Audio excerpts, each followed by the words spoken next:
Beautiful. I think we can get started now, guys. Before all that stuff, I want to thank our newsletter subscribers, our Discord members, our Twitter community, our YouTube community for tuning into our spaces with Ben Cowen. We're here joined by Max, Snorlax, Tucker, Slava from Entangle, and also Dow Chemist, a good friend of the brand. So shout out to Dow as well. Thank you so much for coming on, guys. And today, here on Twitter Spaces, we're going to be discussing, our market outlook going into the second half of the year. And we're here joined by Ben Cowen. So, Ben, want to welcome you on the show again, man. So, I guess we can start off by saying, we've had all these, ETF filings from BlackRock, VanEck, and all these other institutions.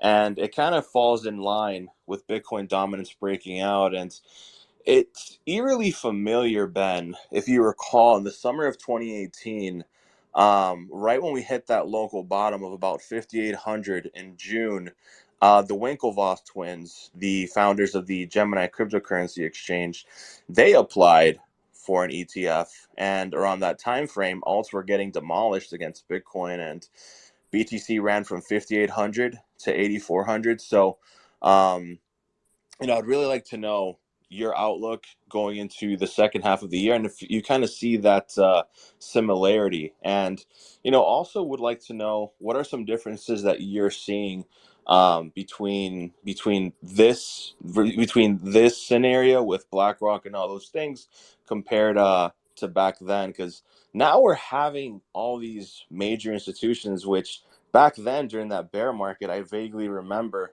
all these figureheads following the same line as Warren Buffett, calling Bitcoin rat poison and all these things. And it's kind of ironic as well that the SEC was suing Coinbase despite BlackRock and Brian having somewhat of a deal for their custodian solutions. And we really like to know your thoughts on that. And yeah, great to have you on once again, brother. Yeah, thanks for having me. Yeah, I mean, I think there are a lot of similarities between back then and today, and actually we had a dominance rally that started off more or less at the same level back then, around 38, 39%. We then rallied on up to about 51 to 52% on a Bitcoin rally back in 2018, and it essentially wrecked the altcoin market on their Bitcoin pairs and even on their USD pairs, right? Like even today, Bitcoin is near the yearly highs, and I even think it put in a new yearly high today. But you actually have a lot of altcoins probably closer to their lows than their yearly highs, right? Like a lot of them, where they were back in March and April, that has come and gone, and most of them have not been able to reclaim those levels, even though Bitcoin has.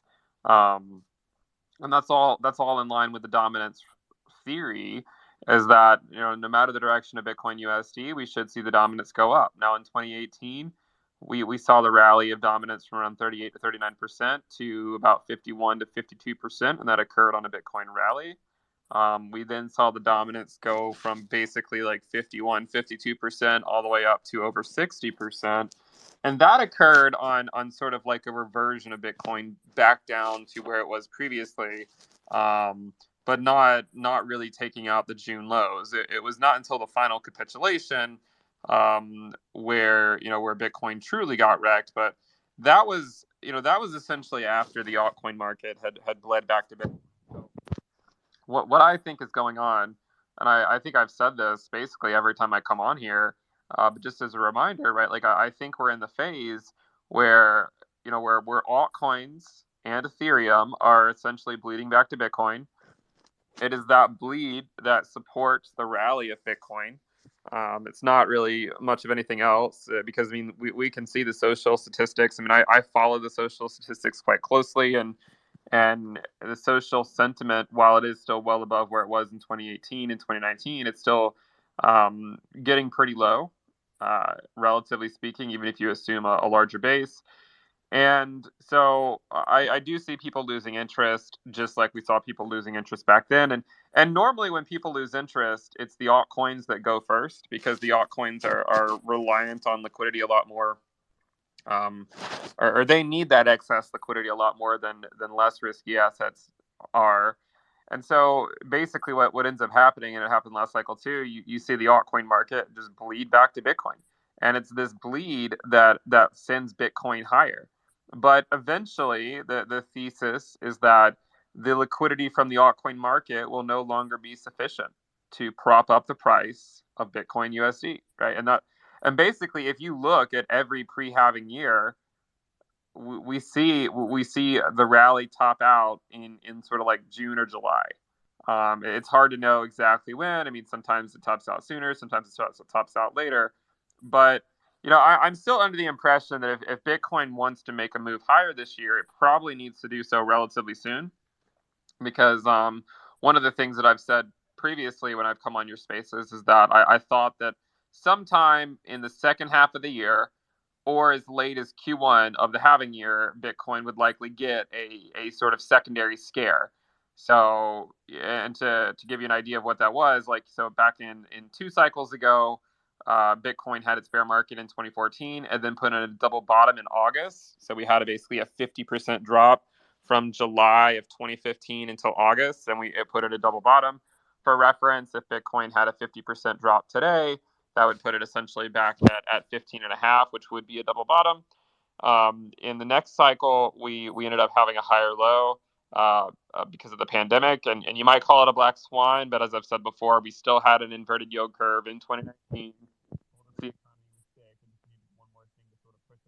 Hey Ben, we're not able to hear you, brother. Yeah, you. I think you covered your mic or something. For how long? Only for like 3 seconds, man. You're good now. Oh, okay. Yeah. So, um, sorry, what was I saying? I don't You remember. had just mentioned the inversion of the yield curve. Yeah. So in 2019, we had an inverted yield curve, and I think we just needed something to sort of send us into a recession. It ended up being the pandemic. And we got a higher low, right? So Bitcoin put in a higher low, and then we took off. So we essentially have a couple cycles to look at. One was a double bottom, one was a higher low. This time, I think we're still waiting to find out what it's going to be. And I do think we likely will have that at some point, but we're still right now, I think, in the phase where the liquidity from the altcoin market has been sufficient to hold the price of Bitcoin up, right? I'm not saying that there's no money coming in from like institutional money. Like, I'm not saying that that's not happening. I'm sure to some degree there are some larger players coming in. But when you essentially have like millions of people that are finally capitulating their altcoins to the blue chips, that will provide some liquidity to that cryptocurrency. Um, sort of remain elevated. And again, Ethereum is not immune to this either. It's alts go first, and then Ethereum goes, and then Bitcoin. It's sort of like it's kind of like the reverse of what you saw back in 2021, right? So like right now, it's the altcoin market is dumping first, and we're watching the altcoin market bleed, right? A lot of them are putting in new lows as recently as a few weeks ago, and they're putting in new lows in their Bitcoin pairs. But you're also seeing Ether Bitcoin slowly bleed, right? And I know a lot of people have been optimistic about Ethereum, but I mean, technically, it is still just a series of lower highs and lower lows. And so I think after Ethereum goes, after the Ethereum Bitcoin valuation drops, then that could finally start to mark the end of sort of this altcoin reckoning that we've talked about. But that's what I currently see in the market. I think that liquidity from alts has improved Bitcoin's outlook. Dominance has gone up a lot. Still think the dominance is going to go to 60%. And the altcoin market will likely suffer as a result, especially on their Bitcoin pairs. But once we get there, then the altcoin market can potentially start a new cycle where they can finally catch a bid again. The problem right now is that, and you'll see this, right? Like if Bitcoin goes up, it kind of leaves the altcoin market behind, and then when Bitcoin drops, the altcoin market gets crushed again. And it's like nothing good is happening in the altcoin market compared to Bitcoin. They just keep going down. So that's more or less where I think we are. As far as the whole ETF stuff, I mean, I guess there's probably some reasons to be more optimistic today that it'll actually get approved than there was a few years ago. But I would not be that surprised if the SEC went back and forth with them for a while before actually approving it. So I mean, like they already have once with trying to figure out who's going to be the custodian, and I think a lot of them pick Coinbase. So I don't know. I mean, I don't know if it'll get accepted this year, but I mean, I'd have to imagine that at some point within the next year or two, we should have a spot ETF. Awesome, Ben. Awesome. So, in regards to Bitcoin dominance, so is there a certain level where you feel that, like the dominance does have to break out, otherwise it'd make you bearish? Is there anything that would make you bearish on Bitcoin dominance? Perhaps a rejection off of a certain level, seeing ETH BTC catch a small bid. What would make you bearish on Bitcoin dominance? What are some things that you would want to see that has you saying, okay, I'm getting out of bed for this. I'm putting on my rally hat and I'm going to schedule my Forbes interview, or at least a pre-Forbes interview, as you say. I think if we started getting like weekly closes back below 49%, that would probably be a pretty bad sign for the dominance, because like that was the level that it took a long time to break out from. And we spent years watching that level, that 49% level, and finally we broke out above it. And normally once we break out above it, we get a strong breakout, and then we kind of hesitate for a week or two before continuing the trend. So I think we're just sort of in that hesitation phase where like the market is trying to accept it, but a lot of people still don't want to accept it. Like they don't want the dominance to go higher because of what it would mean for their alt Bitcoin pairs. Like it just means the purchasing power of their altcoins continues to go down, and so I think a lot of people don't really want to accept that that's what's happening. I think for me to accept that it wouldn't happen, I would probably need to see like 2 or 3 weekly closes back below 49% for the dominance. I don't really think that's the most likely outcome. I suppose that one way that you could get something like that is if Ripple wins the SEC case, like just outright, and there's no really middle ground. It's just like the SEC completely loses, then maybe you would see altcoins catch a more sustained bid.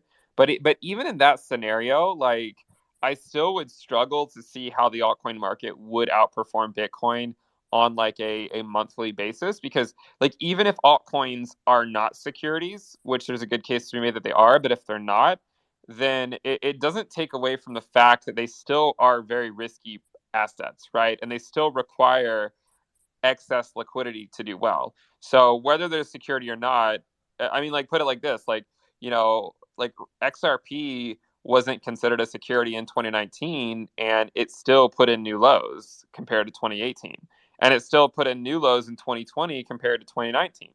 And a lot of altcoins did this. Cardano put in new lows in 2020 as well, and none of them were considered securities back then, and they still put in new lows. So while I do think there is some potential for a move back down on the dominance, I would not think it would be sustained. I think what's the most likely outcome right now is that we just see the dominance explode to the upside. I mean, the two ways that happens, of course, is just either Bitcoin keeps moving higher, or we get a pretty big dump by Bitcoin back below its 20-week SMA. And you saw what happened about a month ago when Bitcoin got that 1 weekly close below the 20-week. We just saw altcoins dumping like crazy, right? Like they were dropping like 20-30%. So, imagine what happens if Bitcoin gets back below that, but we don't get back above that level immediately, and it just stays like that for 6 months. That is where altcoins can get wrecked quite badly if something like that were to play out. And I do think that phase we will eventually reach that phase. It's just hard to say. I mean, it's really hard to say at what point the liquidity from alts is no longer sufficient to prop up Bitcoin. From a seasonality perspective, I will remind people that in the pre-halving year, normally, so on average in the pre-halving year, the return of Bitcoin is negative 4.74%. Only 3 data points to compare to, and so it's not like we can definitively say that that's what's going to happen. But normally, what you see around the July, August, September timeframe is the rollover finally start to get underway, right? Where Bitcoin goes back down, and it crushes the altcoin market. I still think that there is still time for Bitcoin to move higher if it wants. Like, I mean, even today, right? It put on a new yearly high today. But I think within the next week or two, if not before then, we should start to see it to roll over. From what level, I don't know. Like, I don't know if it's going to be from 32K, 31K, 35K. I don't know. But I will say, the last thing I'll say about it is that if you're an altcoin holder and you value your altcoins on their Satoshi valuations, and the last thing you want to see right now is Bitcoin go higher.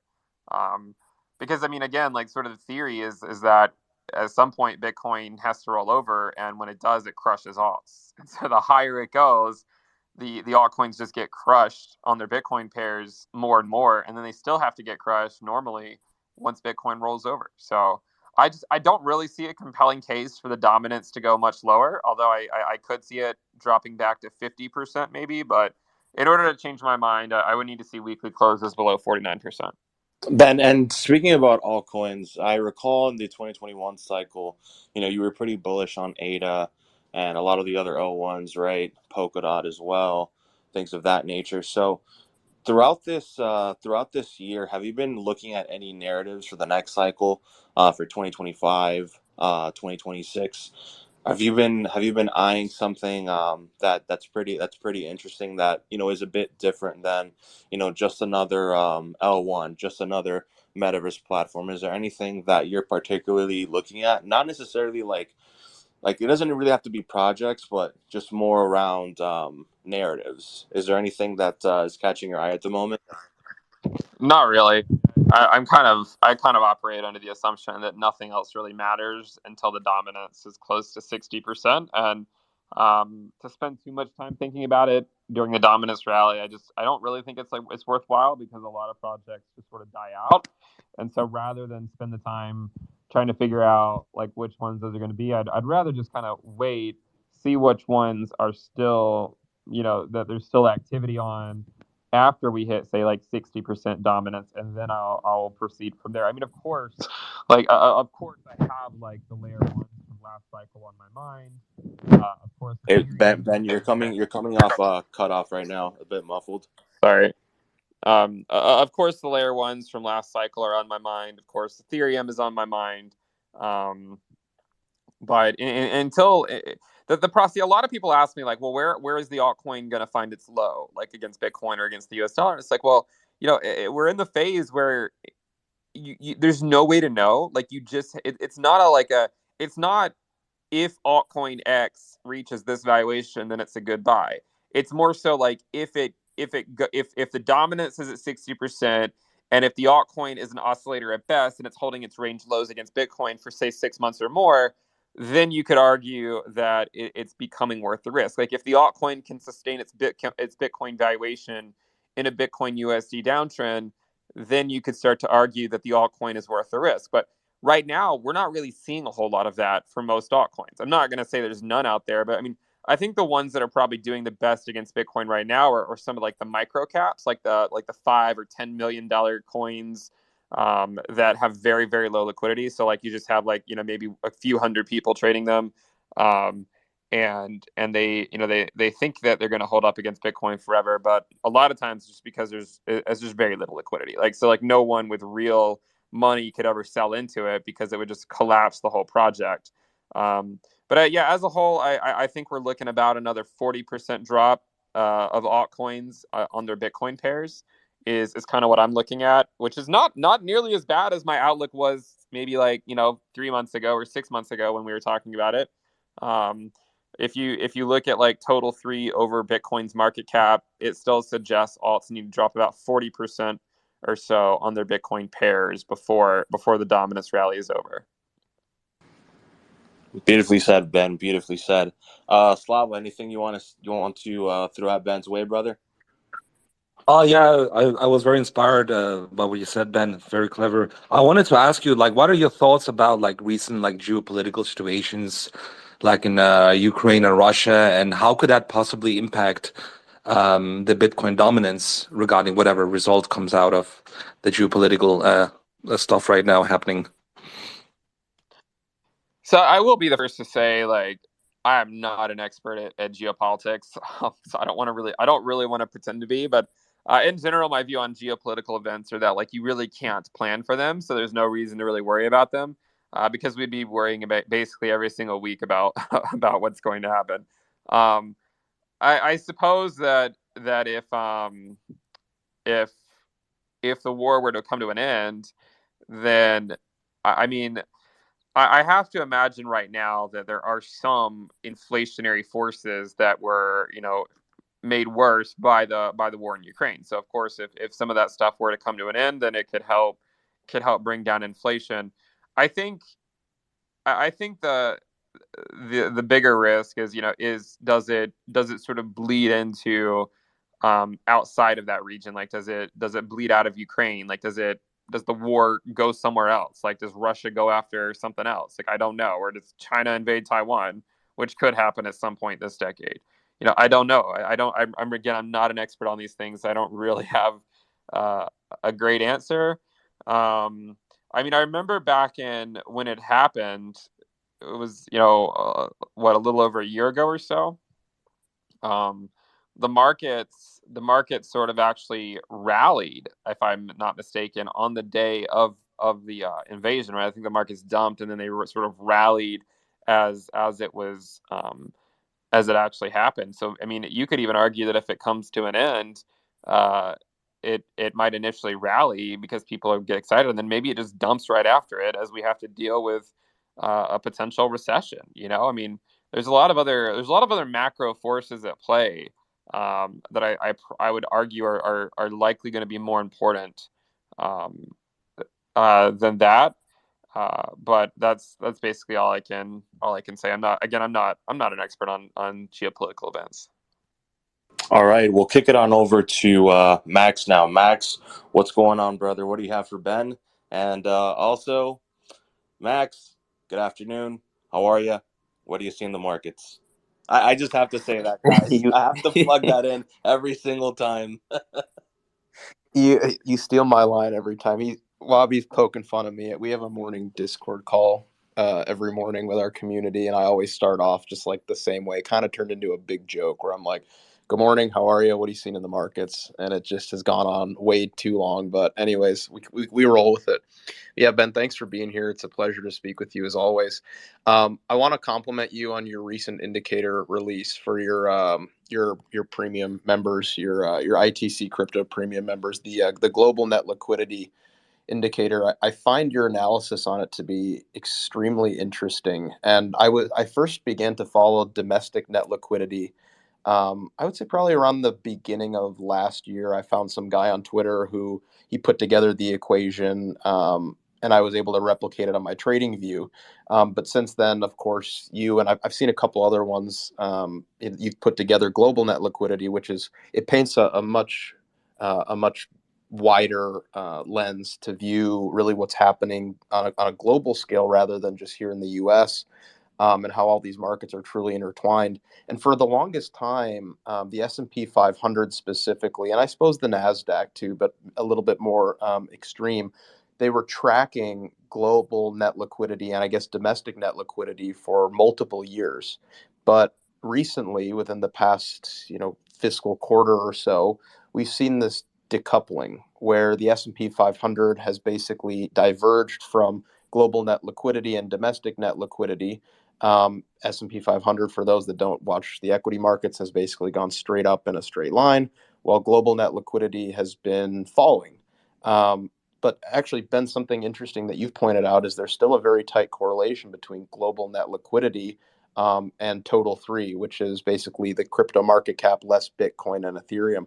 I'd love if you could just walk us through some of your findings and also thoughts on what's happening with, I believe you referred to it as sort of the jaws have opened in regards to this global net liquidity equation.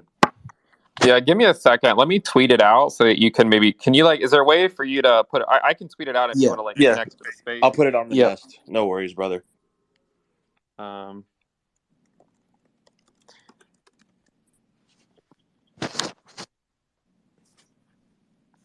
so it's, yeah. All right, I just tweeted it out, so maybe you can add it to Sure. the nest. Wabi, can you pin that up there so the audience can Yeah. go and do that? Yeah, doing that right now, brother. Great. Yeah, Okay. so if you're not familiar with this one, look, there's a lot of net liquidity indicators. I'm not the first person to create one. You can probably find half a dozen or more variations of it. Just to give you reference as to what this one includes, it includes the assets held by the Federal Reserve, the ECB, the UK, Canada, New Zealand, Australia, the Bank of Japan, and China. So it's a pretty all-encompassing way to look at, and it also subtracts out the TGA and the reverse repo. But the point is that, or the idea is that liquidity is much more than just the Fed. And it encompasses a lot of different things. If you actually look, the Fed was reducing their balance sheet back in October, November, December, but the S&P started to go back up. If you look at the same time, that was actually when the China and Japan were printing. So it's interesting when you overlay all of them together, what it looks like. And actually, we actually saw a pretty big drop in global net liquidity yesterday with the ECB. The ECB, they said a few months ago that they're going to be increasing the pace of some of their QT, and you can see that that's actually occurring now. And it's the jaws have opened, as you can see if people actually can look at the I don't know if you got the chart up in the nest or whatever, but yeah, like you can see that the jaws have opened, and so there's a divergence now between the S&P 500 and global net liquidity. Historically, like we have seen the jaws open in the past, so this is not the first time. It occurred in 2018. If I just sort of look at my screen and scroll back, I can see that the jaws opened in about April or May of 2018, and the process of clamping shut did not occur until October. And the S&P climbed the wall of worry from essentially like March or April until October. So you're talking about a half a year where the market climbed the wall of worry, and it still put in a new low, right? The S&P still put in a new low, and the jaws clamped shut. And what's interesting again is that the S&P took off from there for another like 14 months, and then but liquidity didn't go anywhere. It was basically going sideways with maybe even a slightly bearish bias for the next 14 months. And then the S&P and the global net liquidity, the jaws clamped shut again, and it ended up being another lower low, right? So we ended up getting a low in March of 18, a lower low in December of 18, and then a lower low in March of 2020. And every single time the jaws clamped shut. And then the rally that started in 2020, the reason it took us to much higher highs. Net liquidity was just going through the roof, right? It was tracking net liquidity. And so now net liquidity, the bear market was basically tracking net liquidity, and it even you can see that the S&P found its recent low back in October, around the same time that global net liquidity bottomed. But really, the divergence here started in April, maybe even late March. But really, as you get into April, that's where the divergence began between net liquidity and the S&P 500. And so there's this idea, well, if it continues, at some point, one would argue that the jaws have to clamp shut. Who knows how long that'll take? This is one of those indicators where like they might deviate from each other for the next like 2 or 3 months. Again, back in 2018, they didn't clamp shut until October, and actually they didn't even clamp shut in October. That's just when the process began. They didn't really clamp shut until December of that year, and it ended up corresponding to, in fact, a lower low. So yeah, I think that liquidity is essentially everything, or it's a lot that drives financial markets. It's one of the reasons, like if you were to overlay total three on the net liquidity indicator, it actually tracks it almost perfectly, whereas the S&P does not. And my rationale for that is I think that altcoins are more they're more sensitive to liquidity than like the S&P 500. Okay. And I actually have like a theory behind this as well. I don't know if I've actually spoke about this theory as much, but you know how we've talked a lot about how like altcoins, when liquidity is drying up, right? Altcoins bleed back to Bitcoin, and it leads to a Bitcoin dominance rally, right? So it goes altcoins first, then Ethereum, then Bitcoin, in that order, right? Alts get wrecked, then ETH gets wrecked, then Bitcoin gets wrecked. But a lot of people don't realize that their altcoins are getting wrecked when Bitcoin's going up. They just, because they don't care about their Bitcoin valuations, they only care about the USD valuations. If you looked at the Bitcoin valuations, you would have already known how bad the altcoin is getting wrecked. I also think that this same idea applies to equities as well. I think that there are, a lot of people might even leave riskier asset classes like crypto when liquidity is drying up, and they might just put it in the S&P 500, right? Like they might just do some of that stuff because they get so tired of getting rugged on whatever the most recent scam was in crypto, because they refuse to just put their money into, say, the blue chips. They just keep going around and putting it into the riskiest things. They keep getting rugged. And then a lot of people will just sort of give up, and they'll just say, all right, well, I want to invest, but I don't want to put it in crypto anymore, so I'll just put it in the S&P 500. So you could almost argue that we're at the phase where, yes, alts bleed to ETH bleeds to Bitcoin, alts bleed to Bitcoin too. But you might also say that the reason why the S&P can often rally longer than Bitcoin can in a phase where we're climbing the wall of worry is that maybe the S&P isn't as dependent on excess liquidity as Bitcoin is. Just like Bitcoin isn't as dependent on excess liquidity as the altcoin market. So yeah, I mean, I think there's a case to be made that the S&P just has been climbing the wall of worry, and I'm guessing that it can continue to do that as long as the labor market doesn't start to fold, right? So if the labor market goes, that's where things would probably clamp shut. The other idea too is, and I've been watching this for a while, we're not actually very far off from the balance sheet of the Federal Reserve going below where it was back in March. Total net liquidity with a recent drop at the ECB could be taking out the September lows in the next few weeks, and that, I mean, that would be an interesting thing to see happen. Like, what happens when liquidity goes below the prior lows? Like, does that lead to a sell off? If you look at the stablecoin market cap, the sell off from altcoins that we saw where they dropped like 30%, the major sell off coincidentally started the minute the stablecoin market cap went below the March low. So back in March, the stablecoin market cap capitulated, it bounced back up, and then it slowly bled back down. And that week where the stablecoin market cap broke the prior range low in March, where you could argue liquidity it was drying up, that was where altcoins dropped 30%. So I've been curious, what's going to happen when the balance sheet goes below the prior March low, and it's probably going to happen here in about 3 or 4 hours.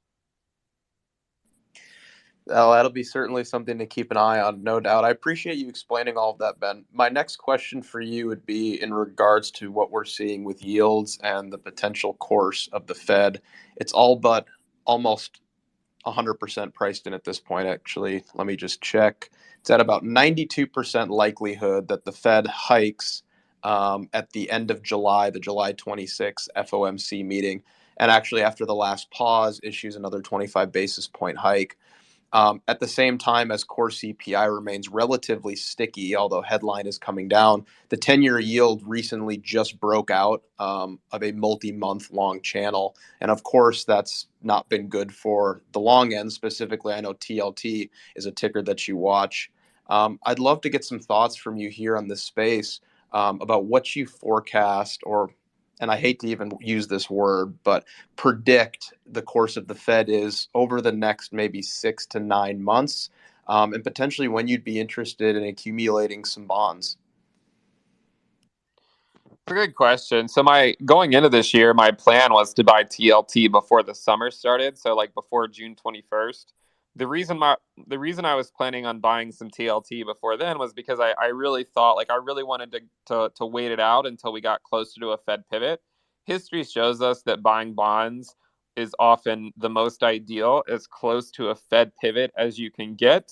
The issue is, we might all go over to that CME website, the CME, the Fed Watch tool, and just look at it and say, all right, well, the market says the pivot's going to occur in May, of 2024.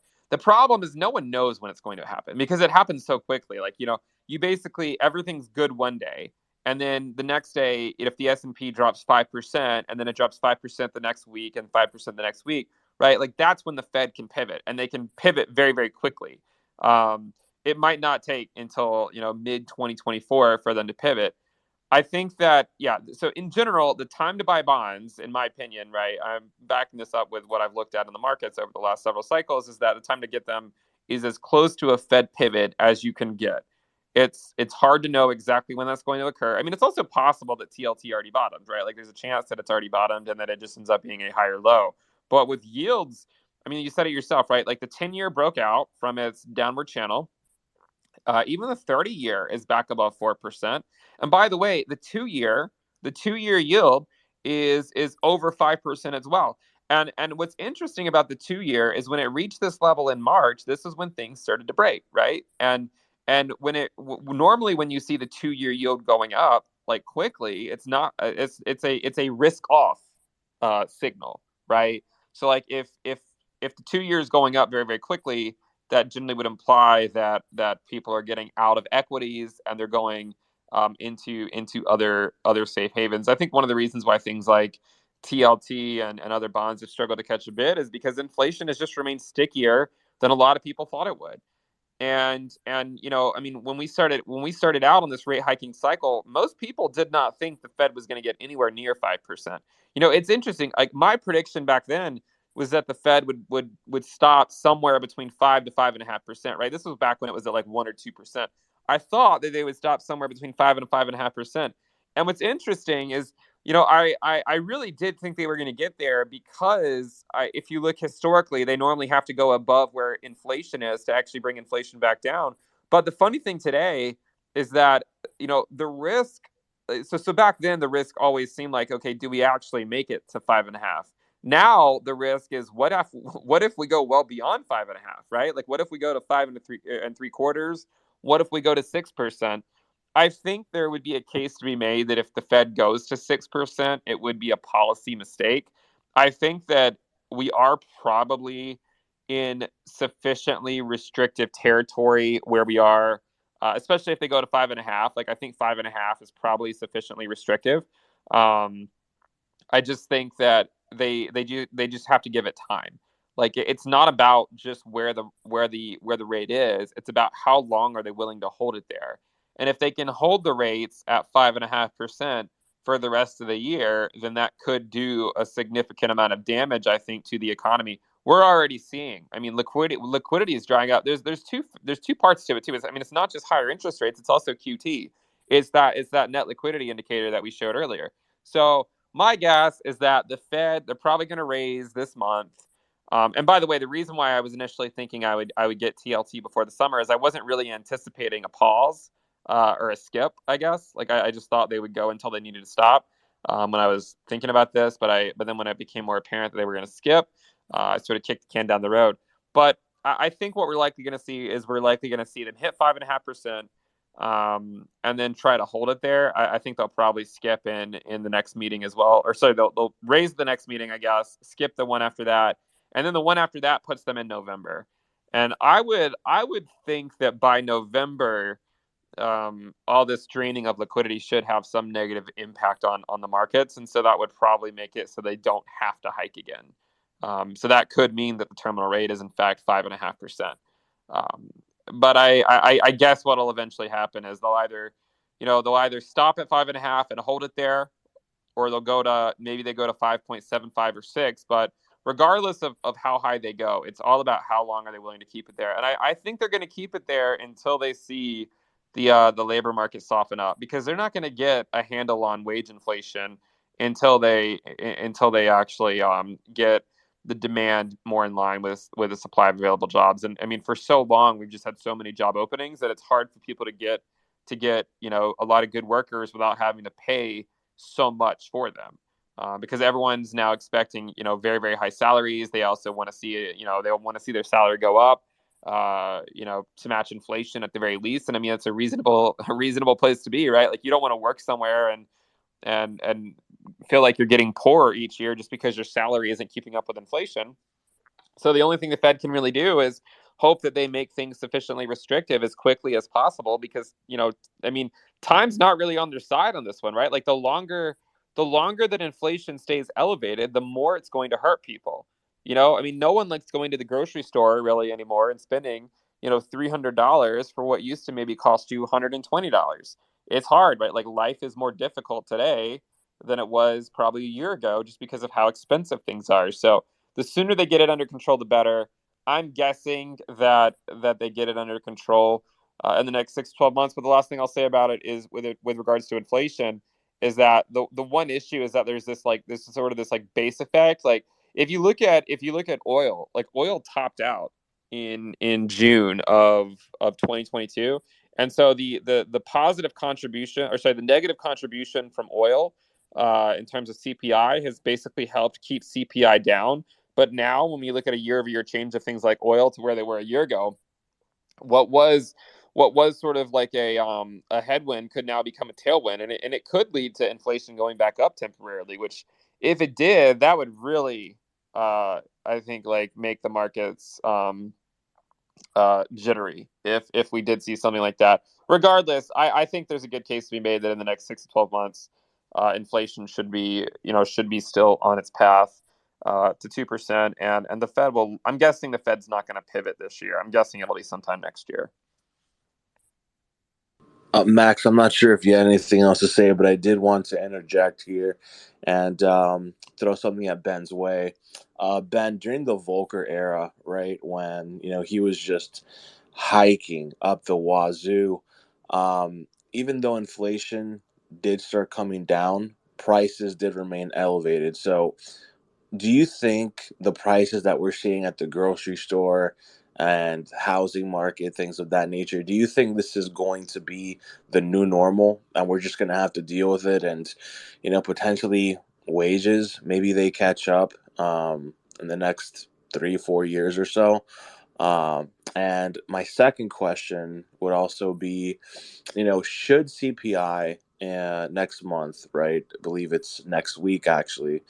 Um, should we see a three handle, right? Maybe like a 3.5, 3.6. Do you think the Fed will surprise the market and not raise rates? Or do you think these projections that, are factoring a 92% uh, likelihood that they'll raise rates, do you think that's going to happen instead as it always does? Because these projections have been right 100% of the time, but I do kind of feel that a curveball might be thrown at the market for the first time in a while, similar to how the reading from the CPI in October did, right, where it actually came in higher and the market was wrong and the market tanked. Perhaps we can see a reversal in that, but wanted to know your thoughts on those two questions, brother. I would say if the Fed does not hike at the next meeting, that would probably be very bearish for risk assets because it probably means they went too far. Like it's probably them kind of admitting that like, oh crap, like we've done some more damage than we meant to do. If Look, the issue I don't think is headline inflation, it's core inflation. Headline inflation could easily keep trending down, but like if you look at core CPI, it's actually been at like above 5% all year. Like it started out the year at 5.55 in January. In February, it's 5.53. In March, it was 5.6. In April, it was 5.54. And last month, it was 5.33. So core inflation hasn't really moved. So you could have a scenario where you get that three handle on headline inflation, but if it doesn't come down sufficiently in core inflation, they're still probably going to raise anyways. I mean, we got a jobs report today, the ADP, and they added like 500,000 jobs. I mean, the estimated was only like 200 something thousand. The labor market is still pretty hot, all things considered. It doesn't mean that it can't get soft. I think it will. There is some seasonality to things like initial claims and continued claims, where I think they're probably gonna start to head back up more so after that around September. Continued claims tend to bottom out, I think, around that September timeframe and start to head back up. So that's kind of what I'm guessing. I do think they probably will raise. You could be right. Like if the Fed pauses again, like if they skip again, then I have to imagine not only do you see headline at 3% or something with a three handle, but you also have to see a big move in core inflation, especially core services ex housing. If they don't get that, I don't really think it matters what happens with headline. I think they're going to raise anyways. But if they see a big move there, then perhaps that would make them pause. Like if core CPI comes out next month and it drops from say like like 533 to the low fours in a single month, then maybe that would make them skip. And there's always a chance that that could happen. But again, if something like that happens, uh, there's a fine line between a soft landing and a hard landing. And if they get this, if they go too far, then it leads to a hard landing, right? If they go too far, and that's when you could get, you could even go into deflation, right? Now, to answer your question about that, like, do I see prices coming back down or just more or less staying where they are? Most things, if history is any indication, most things will probably not come back down.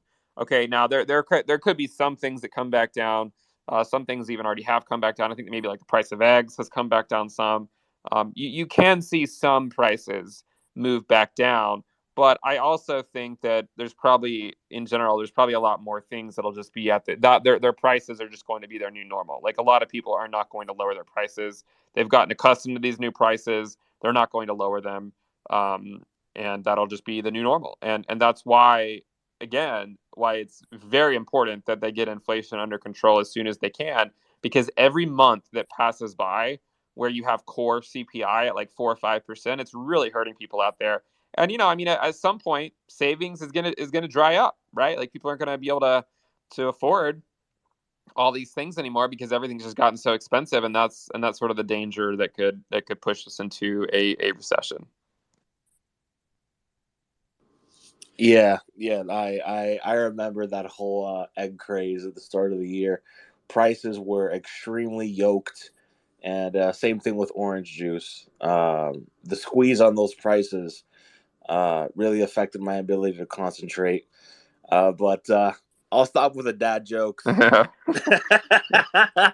At least I made you laugh, brother. At Yeah. least I made you laugh, man. I was picking up on them. Yeah, yeah. You gotta learn to have fun with these, man. But Ben, I wanted to throw your thoughts, and this is coming from David Hunter. We had an interview with him back in April, early May, around that time frame, and he was referring to a commodities super cycle, and some of these commodities, only a few of them have still been in an uptrend, right? And I wanted to know your thoughts on a potential commodities super cycle, right? It seems that commodities every 20 years go into this parabola, right? It happened during the Volcker phase, um, and happened 20 years after that in I think it was like right around the great financial crisis, right? Oil was going crazy. Everything was going crazy in the commodities sector, right? And typically, like as you say, history never repeats itself. But if history is any indication, it's likely to repeat itself, right? Or at least rhyme. So, do you pay attention to the commodities market?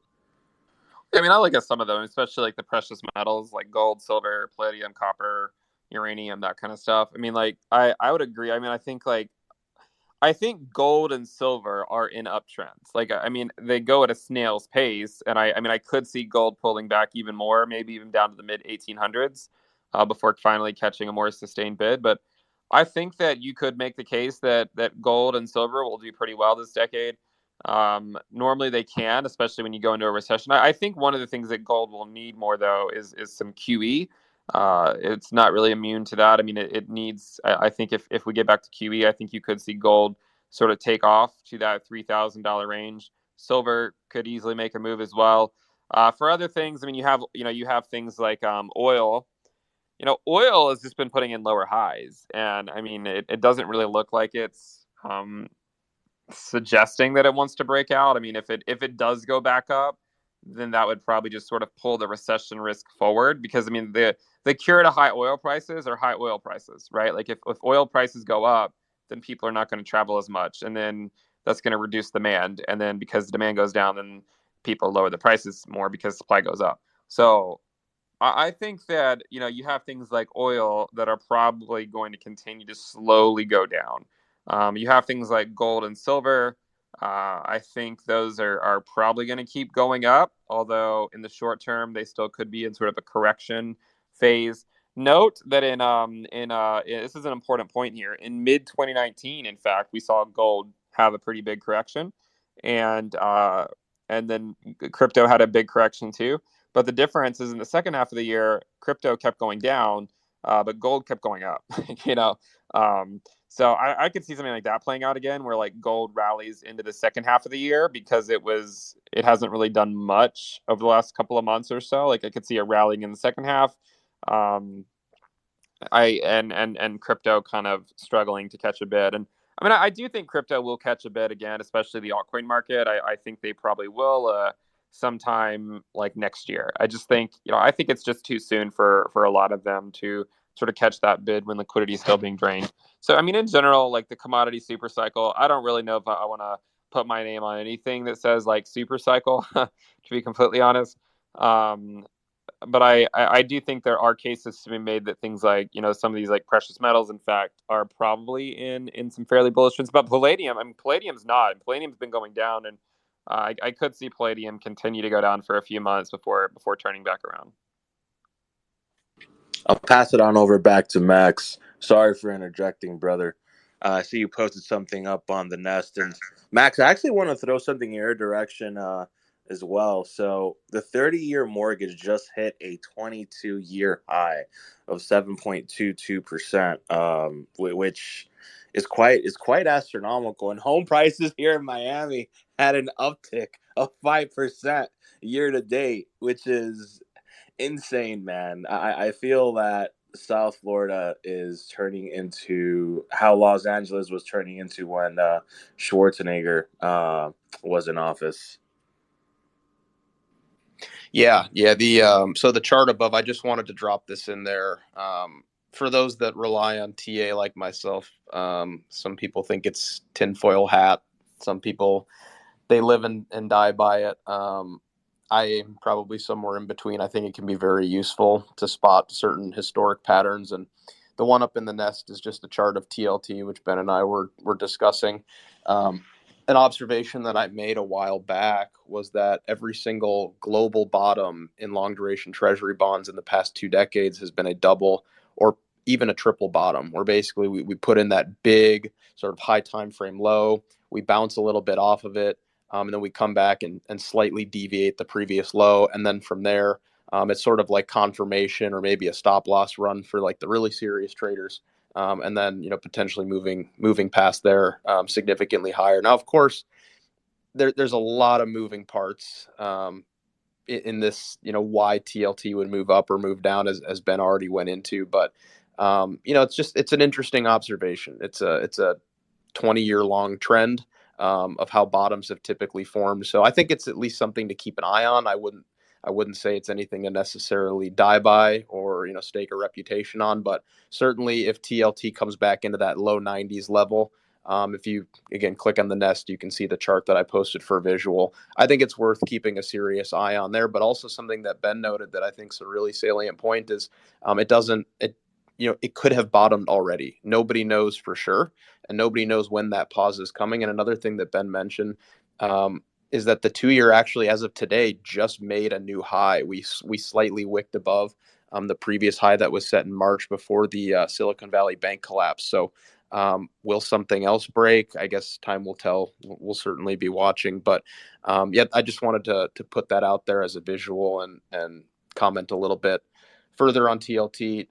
Wabi, in regards to the single family housing market, I will say this: it's definitely a point of contention. I think that we're not going to see some sort of widespread contagion or global collapse in the housing market, because what brought the single family market to its knees back in 2007 to 2009 was predatory lending. It was issuing mortgages to people that, I mean, for lack of a better term, were simply not even close to being qualified to pay back that debt. And there was also a variable interest rate attached to that note. So we're not seeing that, but we are seeing other backdoors into buying homes right now, some of which worry me, some of them don't. One sort of backdoor into getting people that typically could not afford to purchase a home the option to buy a house now is lowering the down payment requirements. So I was for first time home buyers, I was speaking with a friend who's in the industry, you can put down, I believe, as little as like 1% now for a first-time home buyer. There's special programs for young first-time home buyers. And then I think conventionally, it's closer to 3.5%, but there is, again, additional backdoors because the banks are recognizing that it's become completely unachievable for young people to even consider owning a single family home. So, look, it really comes down to this. 2 years ago, you could have bought a $600,000 house and had maybe a $3,500 a month payment. Right now, you could probably buy a $400,000 house or slightly less and have a comparable monthly payment. I don't believe that the single family market is going to imminently collapse. I do anticipate single family home prices pulling back. And I think it will be healthy. I think there was no doubt in my mind that what we saw back in 2020 was a single family housing bubble. But until we see an influx of additional supply hit the market, which I do believe is going to be tightly correlated to the jobs market or the labor market upticking or unemployment upticking, then I think the housing market's probably safe because, look, I mean, even the people that overpaid for their homes, and if they got it appraised now, they might be 10 or 15% underwater on that home. They're not subject to an adjustable rate note. So, yeah, so what? The bank's not going to mark to market the value of the home. They're not going to have to issue additional collateral. So, who cares if they're planning to stay there for a decade? They're going to be fine. The value of their home should appreciate. The bank's not going to call any more principal due or anything like that. So I think that they're fine. But yeah, I mean, I think that if the labor market starts to take a turn for the worse and we start to see unemployment creep up above 4% later this year, you are going to see people start to maybe capitulate and sell their homes. And I don't think it will necessarily be the people that locked in a sub 3% interest rate on a home at like the pico top of the market. But it'll be interesting. I mean, right now, there's still a pretty relatively low supply on the market. So we haven't seen home prices drop. It's like people have basically just, instead of buying ultra nice homes, they've sort of, because of the higher interest rates, they slide down a tier. They buy a slightly less nice home. So we'll see what happens. But again, I don't think it's about to imminently collapse. But there are some signs that I would be concerned about. And me personally, I sold my house with my wife in last April at pretty close to the top of the market. That was planned, and we're hoping to rebuy sometime in 2024, assuming that we can get a better deal. But right now, in my opinion, is not the time to buy a single family home. Not even close. Good stuff, Max. Good stuff, man. I want to give the floor to Tucker and Snorlax. They haven't had a chance to speak. Tucker, if you want to throw anything at Ben's way, feel free to do so, man. Great to have you on the panel. Yeah, man, and great to speak with you, Ben. Tucker. I'm sorry, I didn't properly introduce you, bro. Oh, so go ahead. yeah. All right, ladies and gentlemen, we're gonna have Big Tuck, Big Country, the 6'2", 260-pound monster, the man, the myth, the legend, the individual that's gonna upload his 225 bench press AMRAP set. He's going to bench press 225 for 40 reps. He's going to at least give me 40, and each rep is going to pump the Bitcoin price by 1%. So, needless to say, the fate of the market for the second half of 2023 is in his hands. So, Big Country, Tucker, Hagrid, the floor is all yours, man. Wow, man. Quite the intro. Yeah, appreciate you coming on the panel, Ben. I just wanted to, and I know this is kind of almost, impossible to speculate on, but I guess I'll preface with this. Like, I just from looking at history expect some sort of decent correction in Bitcoin and crypto in Q4, just given that in every pre-halving year we have I think 20 to 40% correction, excluding COVID, about 150 to 200 days before the halving. So that puts it somewhere around Q4. So I am expecting that. But I guess my question is with the macro things we've been talking about and we've seen NFP. We've got the hot ADP print, right? But NFP in my mind is more important. We've seen it tick up slightly in recent weeks. I just want to kind of get your speculation on, if we do see labor start to roll over, if we do see these jaws start to clamp shut, if we do get a Fed pause that is, inevitably bearish, I guess timing wise, do you think it pushes back the up only having blah blah blah Bitcoin bull run, because Bitcoin is, and obviously this time is different, is our famous last words, but this time is materially different than any other time in Bitcoin's history.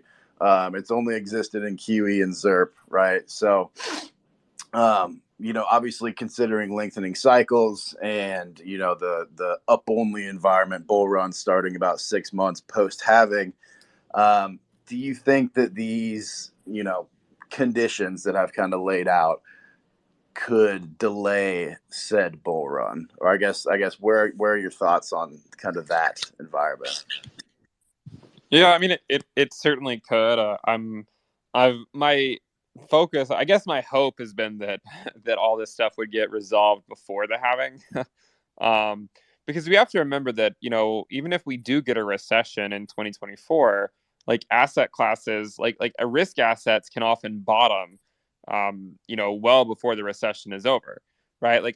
I would expect like crypto as an asset class as a whole to find whatever low it's going to find, whether that ends up being like, say, like a higher low or a lower low or a double bottom, obviously still remains to be seen. But like I would expect that process to actually occur before, like, say, like the end of the recession, right? It's like a lot of people will say things like, well, there's no signs of a recession, therefore, like, why isn't the altcoin market doing better? Like, why are some of these names getting hit so hard? But you have to remember, like, by the time it's obvious to everyone, asset prices can be on the rebound, right? So it is certainly possible. I mean, like, you have to imagine that if the COVID drop had, well, let's suppose that the pandemic had come 6 months later, right? Like after the halving, like it still likely would have led to a sell-off, Like I don't think anyone's under the illusion that like just because it happened before the halving, Bitcoin still was able to do well. Like if Bitcoin's halving last time was back in May, so if the pandemic had actually started in, say, like July, we probably still would have had a sell-off after the halving. And actually, in one halving, I believe the one back in 2016, just after the halving, we actually did have, I think, about a 10 to 20% sell off. I don't remember exactly what it was, but the market is, of course, more complicated than just the halving, right? Like it does depend on QE, it does depend on a lot of other things. With that said, there's also this cyclical behavior as well that I think contributes to the way it works. So, like, if you think about it, yes, 2015, 2019, 2023, 2011, they're all pre-halving years. You know what else they are? They're also pre-election years. And a lot of times, pre-election years for the S&P, just goes up for most of the year. And oftentimes you can get a pretty big correction sometime in like the early part of an election year. We actually got that in 2020. We got it in 2016 as well. If you go back in history, you'll find plenty of examples where the market rallies in the pre-election year and gets some type of scare in the election year. One of the reasons for that secondary scare that we often get with Bitcoin, but arguably with equities as well, is because the markets don't like change. So, like, when you're talking about an election year, like one of the nice things about a pre-election year is that like there's not really going to be a lot of change, right? Like it's like, and also when you have a split Congress, a lot of stuff can't get passed, and the market likes it when things don't get passed a lot of times because it means that the market is predictable and you're not having to really guess like what new policy is going to take place tomorrow that the market's not considering. So I think that there is the narrative, of course, around the halving, but you could also argue that it also fits in with the with other cyclical behavior of the stock market, and how oftentimes during the first half of the year, and it can go into the second half as well, the stock market will climb the wall of worry and not face the music to whatever it needs to face until like sort of the end of the year, and or early part of the next year. Another case study that might be interesting is from 1987, because in 1987 the Fed was raising rates, the market was climbing the wall of worry, and the S&P just kept going up. The market just kept climbing higher, and then in October the market collapsed, and it put in a new yearly low, and then it also corresponded with a Fed pivot as well. Is that all going to happen this October? Probably not. But again, it's all about like the cycle as a whole, and not exactly when it plays out, right? Like, it's not that, a lot of these parts of the cycle, it's not that they won't play out. It's just that predicting exactly when we transition to a new phase of the business cycle, that's of course what's harder to predict. It's not that it won't eventually reach that. It's not that the labor market won't eventually fold. It's just that it's been more resilient than it normally has, and therefore it's taking longer for the Fed to achieve their objective of bringing down that wage inflation. So, my guess is that yes, like if we do get a recession that starts after the halving, it would probably be negative for Bitcoin. But I still think that you're still going to come out of the recession, and we still would likely have some form of a bull run. I mean, whether we put on a new high or not obviously remains to be seen, but I still think it would do very well coming out of a recession. All right, we'll pass it on over to Snorlax. Snorlax, what's going on, brother? Great to have you on the panel, man. What do you got for us and Ben? Thanks for having me on, Wabi. You just caught me like in between bites of my my Chipotle burrito. I'm getting those gains in, man. But you have to, man, dude. Your arms, man. Snorlax has some killer arms, guys. Believe it or not. But Snorlax, what's going on, brother? no, thanks for coming on, Ben.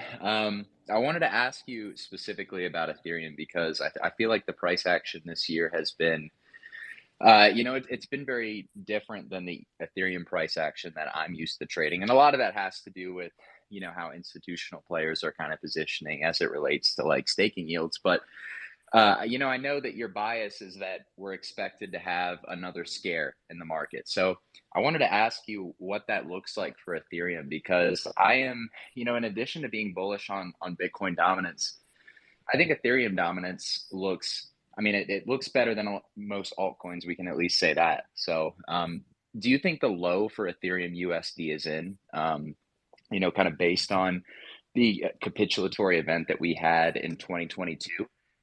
Or do you think that's, a level that we could trade back towards if, things really hit the fan before the halving? Yeah, I think certainly we could go back to those levels or lower. I would also say that there exists a scenario where Ethereum could take out its low even if Bitcoin doesn't take out its own low, right? Like you could have a scenario where Bitcoin puts in a double bottom or a higher low, and Ethereum puts in a lower low. That would be sort of in line with the theory that Ether Bitcoin needs to bleed, right? Like again, whether all these theories turn out to be true or not is anyone's guess. Not all these theories pan out. But if you believe in the idea that Ether Bitcoin needs to drop, and that Bitcoin, sort of leads out, then there has to be a way that Bitcoin could drop and go back below its 20-week moving average and spend 6 months down there, and Ether goes down. And if you measure out like the sort of the drop that Ethereum had from June of 2019, it dropped 75% in over the next like 8 or 9 months. Now there is the idea, of course, of diminishing losses from one cycle to another. So I'm not suggesting that it has to drop 75%, but even if it drops 60%, right? Like that gets you back down to the lows. And I do think that if the economy does slow down, which I think it will eventually slow down, I think the Fed will keep going until it does. I think that could bring Ethereum, back down. I think that there is still a risk that we could go back down to those levels, and I would still say that the most likely outcome for me is for it to, for the price of ETH USD to go back down in the second half of the year. That doesn't mean that it has to start today, but I would expect it to go back down, because in the same way that Bitcoin has been held up by altcoin liquidity, I also think the same thing could be said about Ethereum. But note that the Ethereum Bitcoin valuation is slowly trickling down, and at some point, people might just throw in the towel and give up and say, "Well, we're not going to ride this down forever." I think there's only so many, there's only so many lower highs and lower lows that people will take before they just finally say, "All right, like it is going down." And that could lead to that capitulation. I also think that if you think about where some of the demand for Ethereum comes from, I think some of it comes from the NFT market. Like, if you want to go buy an NFT, you're most likely going out and buying ETH first, and then going out and buying that NFT. But even the NFT market has been sort of liquidity in the NFT market has been drying up. You could go look at like a lot of different of the I don't know if you want to call them blue chip NFTs, but whatever the safer NFTs, the ones that are more so considered to be the safer ones, most of them have been dropping very quickly over the last 2 or 3 months. And so as interest wanes in that sector, I think you could have a scenario where you find yourself in a position where Ethereum struggles to catch a sustained bid, because the liquidity is just drying up. And yes, so because of that, I think there's a risk that we could go back down and go back to those levels.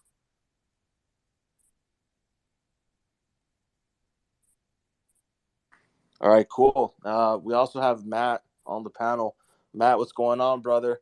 Quite the nice surprise. What do you got for us, brother? Yeah, I think this was largely in line with what we've been talking about all year. As long as you keep seeing month after month CPI inflation cooling off, and jobs market, at least for the U.S., as long as the jobs market is hanging in there and looking strong, then equities can rise, assets can catch a bid, Bitcoin can climb out of this wall of worry, as Ben said.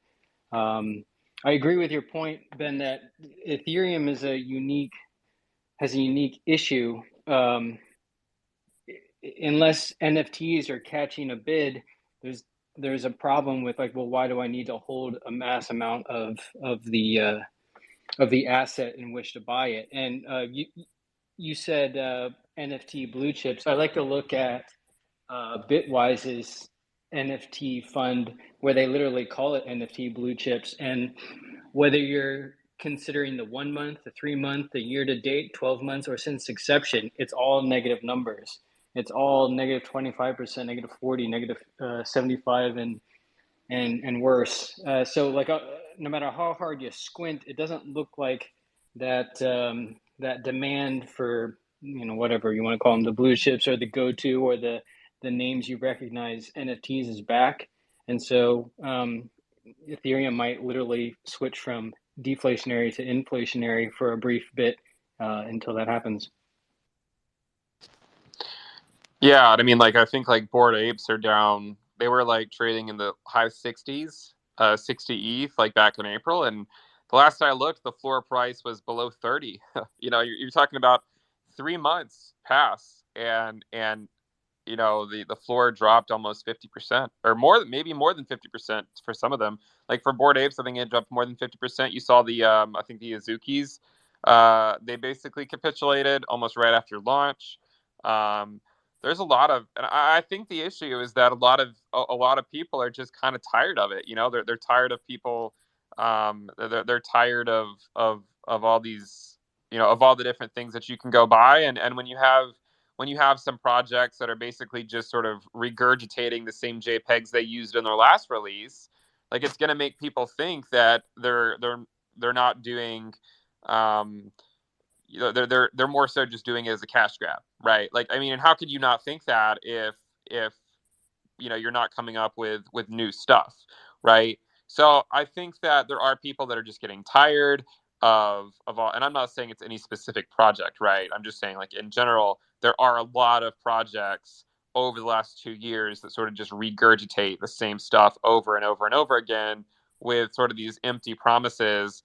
And this goes with altcoins as well, right? These empty promises of what they'll eventually do in the future.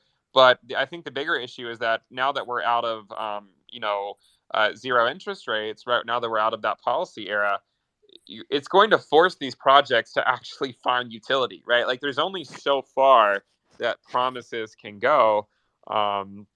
when you're at 0% interest rates and cash is cheap, like these sort of promises of what tomorrow brings will get people coming back to the table. But when you're in a phase where the risk-free rate is 5 or 6%, it's not going to be as attractive to go bet on something that doesn't actually seem to have a use case, but it's just constant promises of what the next thing will be. So yeah, I think that Ethereum will likely struggle to catch a bid, at least a sustained bid. I think the only reason that ETH could go up from here on its USD pair is if Bitcoin goes up, right? Like if Bitcoin goes up, then of course it can drag Ethereum up with it. But whenever Bitcoin stops going up, that's really where Ethereum, I think, will struggle to catch a sustained bid, because I think it's very overvalued on its Bitcoin pair. And I mean, I think a lot of people don't like to hear that. But look, it can drop. It can drop a lot. And, we saw it go from 0.02 to 0.08 really quickly. It can drop from 0.08 to 0.03, 0.04 as well. Like it certainly could do that. So I certainly wouldn't be surprised to see something like that happen. Ben, I did want to ask you something that has been in the back of my mind. I know I haven't really thrown any price predictions your way, but where do you think price is going to be at the end of next year? Typically, 6 to 8 months after the halving, we tend to see Bitcoin rally towards all-time high. Do you think the next cycle is going to be an extended cycle like we've been throwing? I know Tucker threw that scenario in your head, or do you still think we're following the 4-year cycle? I mean, I don't know. I mean, like there's also a bit of randomness to it as well. I mean, like last cycle, we did peak out at the end of 2021, but there's also this element of like, most of the move actually was over with by April. Like if you had just gotten out of crypto in April, all the indicators that I use, like the risk metrics and everything, they basically said the market was extremely overheated in April. And that's when I got out of I sold like 87% of my Bitcoin back in April of 2021. Now I reaccumulated some of that and some alts back in the summer, and I was hoping it was going to go higher beyond November, and it didn't. My general thought process is not to assume that it'll extend, because I sort of assumed that last time and it didn't. It doesn't mean that it can't, but I think there's a case to be made that the cyclical behavior could just continue, right? And I think to support that claim, let's see what happens in the second half of this year. I mean, if in the second half of this year Bitcoin drops back down, like it normally does, then I think that's just more evidence that it's just repeating the same cyclical behavior that it always repeats, right? Like if it revisits something and then starts to trend up into the halving, I think that there's a good case to be made that it'll just do the same thing that it always has. I think the bigger issue is, well, how high is it actually going to go? Like is it going to go to new highs, or is it just going to put in a lower high? And I honestly, I don't know the answer to that question.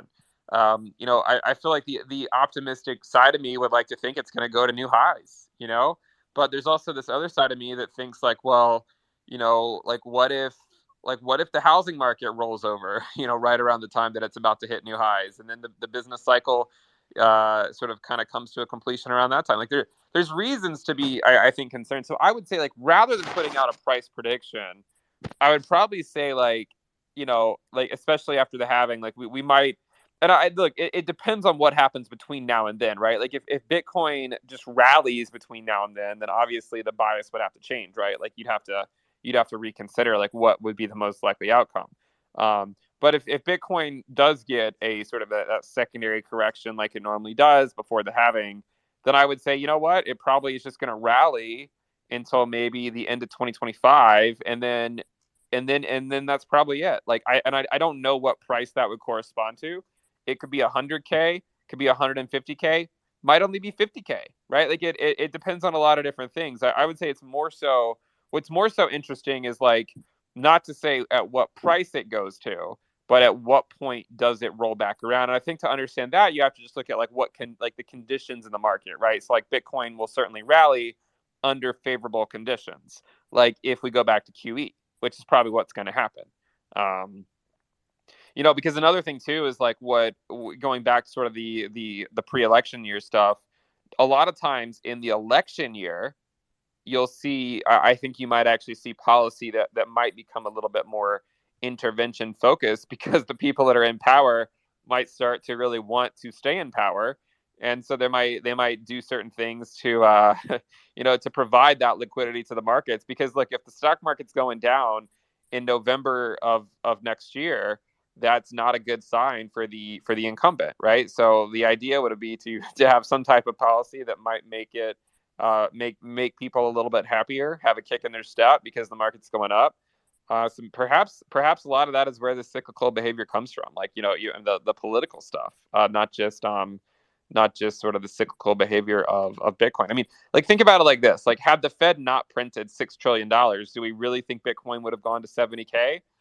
Probably not. Like, I mean, if you look at two scenarios, like if you were to run a simulation and say, all right, in this simulation we're going to print $6 trillion, and in this simulation we're not going to come to the rescue. Like, do you think that Bitcoin would have gone to 69K in the scenario where they don't print? Probably not. Well, Right? Probably not. if I could hop in on that point, I think, but then you'd have to also allow the possibility, what if we never had a worldwide economic shutdown and suddenly millions of people upended from their previous jobs, maybe forced to find new jobs, new careers? Like that what if can get really complicated. Yeah, for sure. I mean, like, no doubt about it. My point though is to say that, like, it does depend on, to some degree, on liquidity, and when you print trillions of dollars, the riskiest of assets are going to do well, right? When you don't print trillions of dollars, it's not to say that risky assets can't do well, but they're probably not going to do as well if you had printed, say, that all that money. I mean, you can go back and look at all the different cyclical behavior for Bitcoin, and it's basically just existed during QE. Now, there have been periods where the Fed was raising rates. There was a period where the Fed was lowering the balance sheet, like back in like 2019. In fact, you can see. But all in all, I mean, we've been in fairly loose monetary policy for the last decade. And I'm not saying that we won't go back to loose monetary policy. We probably will, but I don't think it's going to happen this year. Great stuff, guys. Great stuff. If anyone else on the panel has something to throw at Ben, feel free to do so. And for those of you in the audience, if you guys are enjoying this conversation, feel free to give us a follow here, Because Bitcoin.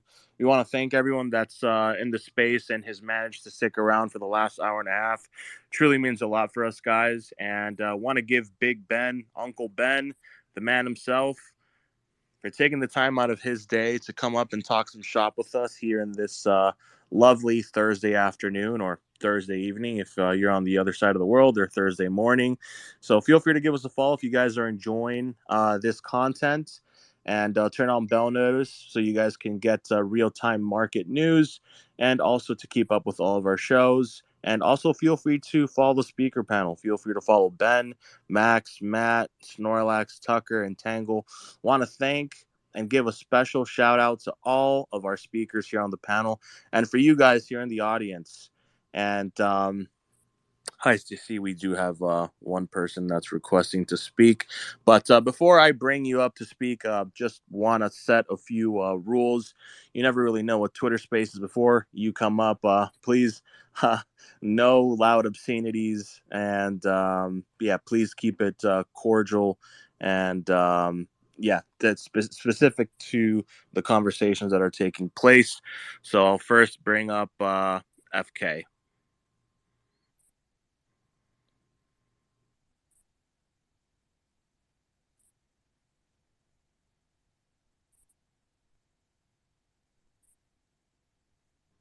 Is FK speaking?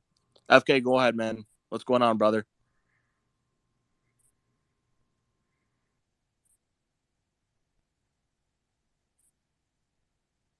FK, go ahead, brother. You're on the panel. Do you hear me? Yeah, you're good, man. You're good. Yeah, I had a question too. Polkadot had their auctions in 2021 Q4. when they voted a lot of VCs and institutions and persons for Akala, A-Star, Fala, and so on. And I think those tokens will be unlocked this year. Do you think that have an impact on the price for Polkadot? I don't really think that stuff will impact the price that much. I think it's more so to do with the liquidity cycles, more than that. Um, I mean, in fact, maybe it would mark the bottom. In fact, for Polkadot, I could see something like that playing out where if people do come in and capitulate, that could actually mark the bottom for it. I don't tend to put a lot of weight into those events. You'll sort of see all sorts of those things pointed out in all stages of the cycle. And oftentimes it feels like it ends up being a non-event, where like on the day of the unlocks, not a whole lot happens. So my guess is that it'll be a non-event. My main guess is that any type of price movements based on that would probably occur before that actually happens. All right, cool. Next up, we have Sergio. Sergio, what's going on, brother? What do you got for us? Hey, Bitcoin. Just want to thank you. Thanks for letting me jump on. I just had a question for Ben. Been following the content, following kind of the narrative there. And I'm curious, what would have to change in Bitcoin's price action for you to kind of consider that bottom might be in, that kind of 16K bottom? Is there a technical level that you think we would need to hold? I know Garrett Soloway talks a lot about 31.5. Is there a level or a price action pattern that you could see, Ben, that could say, okay, bottom's in and we're going to climb that wall of worry a little bit more? I mean, yeah. I mean, the bottom could be in for Bitcoin. Like, it's possible that it's already in. I think that the only thing that would really convince me to not even consider it as much would be like upon the uninversion of the yield curve. I mean, recessions are notorious for putting in lower lows, right? Notorious for making assets like risk assets put in lower lows. Like, we've seen that happen many, many times in the past. The S&P can climb the wall of worry for a long time, for even over a year, and still go on to put in a lower low in a recession. So I still think that until you get the resolution of the yield curve and you kind of see what the damage has been, you still have to be of the mindset that it could happen. It doesn't mean that Bitcoin can't climb the wall of worry. I mean, I myself going into this year said that I could see Bitcoin going as high as 35K this year. That's not to say that it can't go higher. It could, but until it's not really a price level. I mean, like, if Bitcoin goes to $32,000 and holds it, that doesn't mean that it can never go back down. Like, it's to me, it's not about like what price it goes to. It's about the conditions that favor it climbing the wall of worry or capitulating, right? Like, it's all about the conditions and what happens there.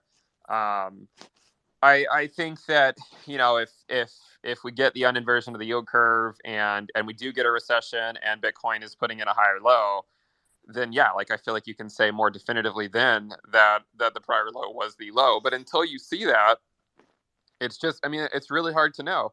Again, last cycle, Bitcoin climbed the wall of worry.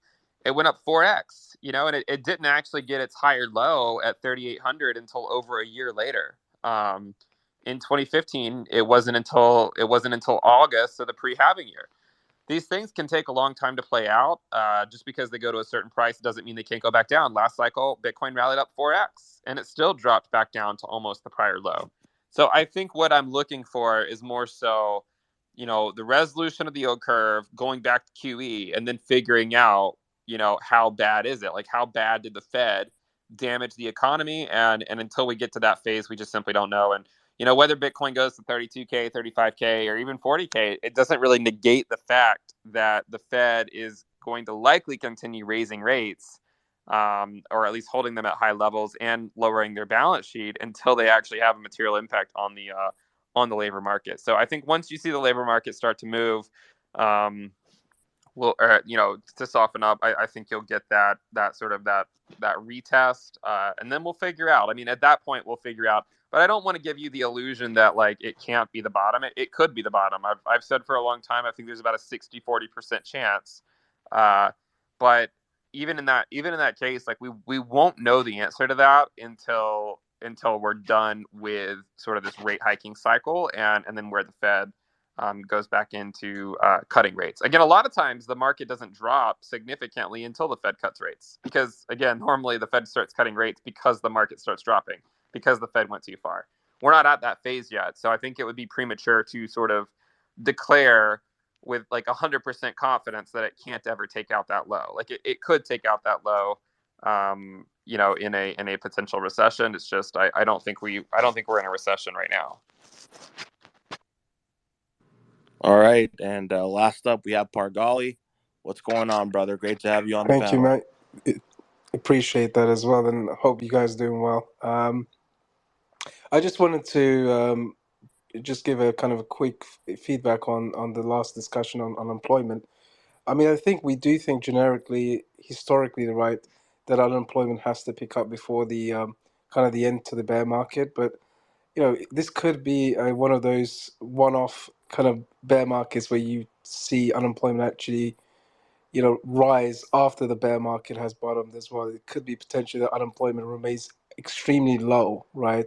And we might just get some kind of a banking crisis or some form of an event of bankruptcy that the unemployment will not actually show up at all during the bear market. So I just want to keep, you know, my options open pretty much, because unemployment might just be always low over these levels. So it doesn't have to be that, you know, unemployment has to be the catalyst, and we might just end up seeing unemployment always low until, you know, something breaks and then we see unemployment rising, and that could be just basically an event where unemployment becomes not an important factor to the whole situation.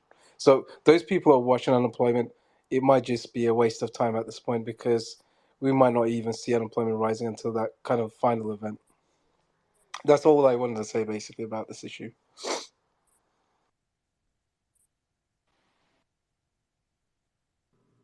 Matt, you were going to say something, brother? Oh, I didn't want to interrupt, but sure, if there's a lull, you know, I think as we put the worst of the Bitcoin bear market behind us, I don't think it's a price that you should start to feel more confident at. It's time. It's the longer time has elapsed. You know, this time last year, I remember us wondering like, oh no, how long is this bear market going to last? We just punched right through 28.5 and 20K like it was butter. And I kept saying, you know what, the bear market is not a certain price. It's going to be time. You need to set your watch to at least 6 months to a year. And that seemed to be pretty accurate. And same thing this way. You need to, don't worry if we reclaim 35K or 40K, because I'm in the firm camp that that's based on excellent jobs data and full employment, and everyone has, you know, everyone's still staying afloat of their credit card debt because they're making a paycheck each month. If that jobs in the US, if that jobs data, if unemployment falls off a cliff, I mean, you know, who knows where the bottom could be. But on the bright side, on a bright note, even with a global shutdown, millions and millions of people suddenly put out of work, companies not sure if they had a business left, Bitcoin still didn't fall below 2018 prices. You know, you go back and look, even that bottom wick candle, it's still never pierced below 2018 prices. 2018 bear market was the actual low, and 2020 was technically a higher low. Great stuff, Matt. Always love having you up on these panels. And shout out to everyone on the panel once again. And guys, we do have to start wrapping up here.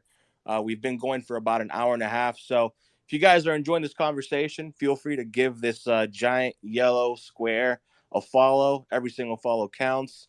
Feel free to turn on bell notifications to keep up with real-time data and to keep up with all of our shows. And if you guys want to explore what we have to offer for the community, feel free to check out some of our links in our bio. Shout out to Ben Cowen.